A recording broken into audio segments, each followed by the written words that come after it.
Here we go, chapter 18. Chapter 18 is called The Battle. Ragwood's earrings saved her. So powerful, so swift was Mr. Oakhax's descent that he pushed a wave of air before him and caused the earring to flutter. The flutter felt like the tap of a tiny finger on Poppy's ear. She felt it and whirled. At the last possible second, she saw the owl coming and made a leap to safety. The next moment, however, she realized that she had made a terrible mistake. She had leaped, not back among the corn, but farther out into the open road. Mr. Oakhax was now on the ground, blocking her way to the field. She spun toward the forest, and in a second, the owl was up in the air and down on the other side. Once again, he had blocked her way. "Not as smart as all that, are you?" he sneered. "Well, I don't compromise with what I want," he told her. "And what I want is you never getting home alive." He made a sudden darting movement to the left. Poppy jumped. Hold on one second. Poppy jumped to the right, but Mr. Oakhax was ahead of her. Just as quickly, he shifted back toward her, so that Poppy was forced to halt herself clumsily. There she stood, flat-footed, panting, not sure which way to go or what to do. The owl towering over her laughed. "I told you what would happen if I caught up with you again, didn't I? But this time, you won't have that fat porcupine to help you."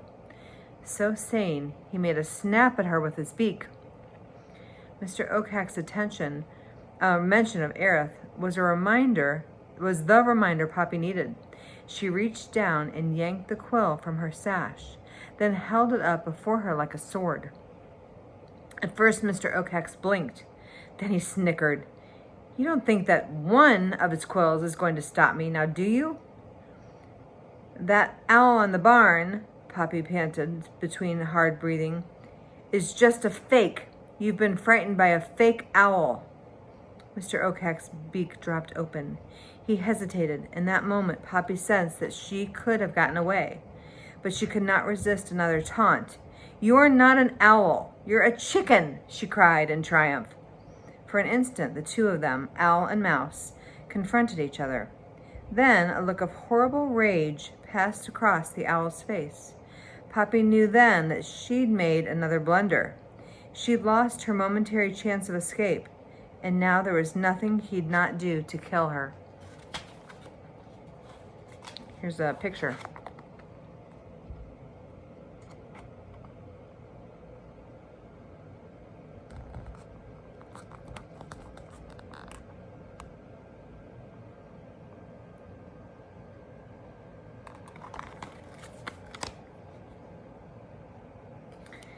She would have to fight him. Trembling, she flourished the quill, and in response, Mr. Oakhax spread his wings, then beat down hard with them upon the road. They threw up a huge cloud of dust. It was hard for Poppy to breathe, much less see. She took a step back, only to hear a sound behind her. Confused, she turned. Hidden by the dust, Mr. Oakhax had overleaped the road. Once again, he was behind her, and from there he made a slash at her with his beak. Poppy struck out with her quill. Seeing the quill and realizing the danger to his eyes, the owl pulled back. He glared at Poppy. He snapped his beak. Poppy stared back grim-faced, gasping for breath, waving the quill before her. "If it takes the whole night, I will wear you down," Mr. Oakhax hissed. "All of this is one mistake, one big mistake on your part. Then you're done. Finished." He made a forward feint. Poppy danced nimbly back. Mr. Oakhax struck again. This time it was not with his beak, but with his talons. Poppy, quill up, dodged the talons with a quick sidestep, but she knew her only hope was to get into the corn and hide. Otherwise, this owl would overpower her. Making sure of her footing, she began to back toward the forest. Just as she had hoped, Mr. Oakhax leaped up and landed between her and the trees. It was then that she raced for the corn. Mr. Oakhax was just as fast, though. Grasping her strategy, he He barely touched earth when he took a flying hop forward to block her way. He advanced wildly now, snapping and snarling. In response, Poppy slashed wildly with her quill. Once she struck out at the owl's face, but it only hit his feathers. But though the blow glanced off harmlessly, it served to infuriate him. Mr. Oakes, closing in, darted his head in and out, side to side. Poppy was bewildered. Then the owl turned briefly away from her. In a flash, she made a successful rolling dive under his wing. She was behind Mr. Oakes at last, on the corn side of the road. She started to run. He turned his head in a complete half circle, saw her, and spun his whole body about. His right wing extended full length. The wing tip struck Poppy, a glancing blow to her head. Down she tumbled, and she landed on her back in the dust. Seeing his advantage, Mr. Oakes pounced, beak open, tongue out, hissing. Poppy whipped the air with the quill. The tip of it pricked the owl's tongue. He screamed in rage and reeled back. Poppy had just enough time to regain her feet. Once more, she faced him, quill at the ready. Mr. Oakes, stung, pressed forward now on his way, now that, head bobbing, weaving, viciously snapping with his beak. Increasingly exhausted, Poppy was forced to give ground. She crumpled to her knees. This is the moment that Owl had been waiting for. With a powerful kick, he thrust his left claw, talons spread wide, at Poppy's head. Poppy saw the claw coming, and using all of her strength to grip the quill, she held it up with both paws to protect herself. It jabbed it into Mr. Oakes' claw as it came down. The owl gave a great squawk, fell back, and began to roll about violently. Fearful of losing the quill, her only weapon, Poppy pulled on it with all of her might. But the barbs had caught. She could not get the quill loose. She was being dragged and bumped along. Mr. Oakes, screeching and flapping his wings wildly, flailed in the air. Before Poppy knew what was happening, she too was in the air. She did tell herself to let go of the quill, but by the time she thought the thought was whole, it was too late. To drop from the height Mr. Oakes had already reached meant to fall to certain death. There was nothing to do but hang on. Mr. Oakes, squawking and hissing, flew like one possessed. Up, down, and around he went, making loops and stalling dives, climbing, twisting, anything and everything to work that quill from his claw. But the more he flexed, the more he twisted, the more barbs worked themselves into his claw, causing ever more excruciating pain. Poppy hung on. The fact that Mr. Oakes was dragging the claw, and from the claw dangled a mouse, greatly impeding his flight.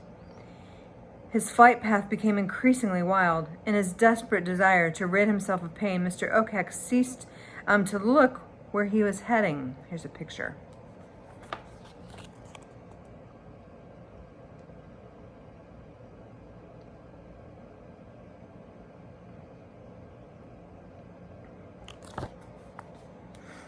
Violently, he plunged toward the cornfield.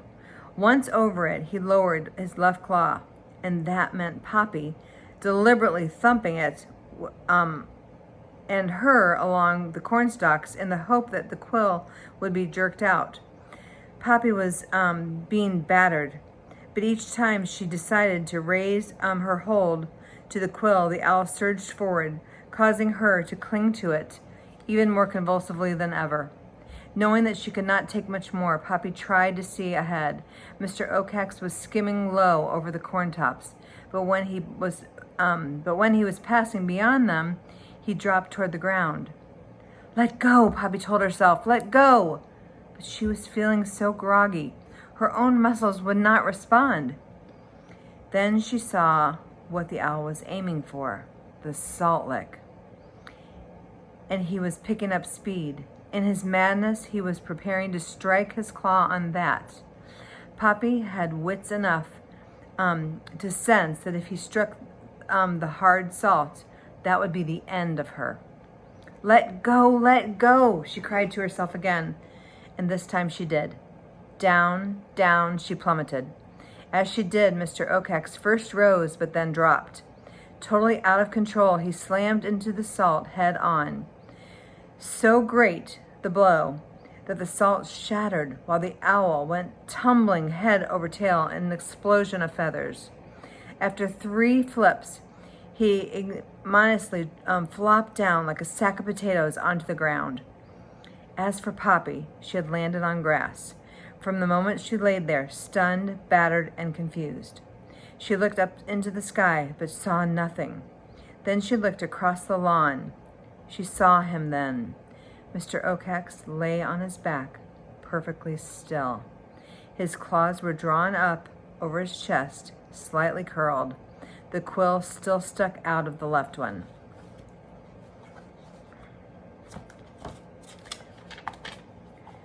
She scattered about among the feathers. I'm sorry, not she. My bad. There we go. Scattered about among the feathers were chunks of salt. Poppy stumbled to her feet. She took a wobbly step or two toward the cornfield. Then she stopped and looked back.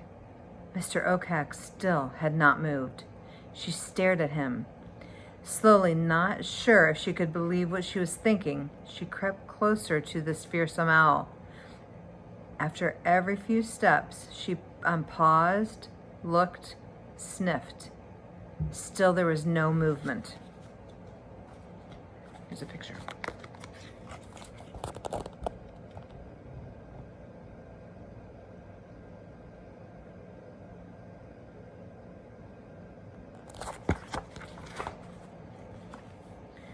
Close to Mr. Oakes' head now, Poppy stopped again.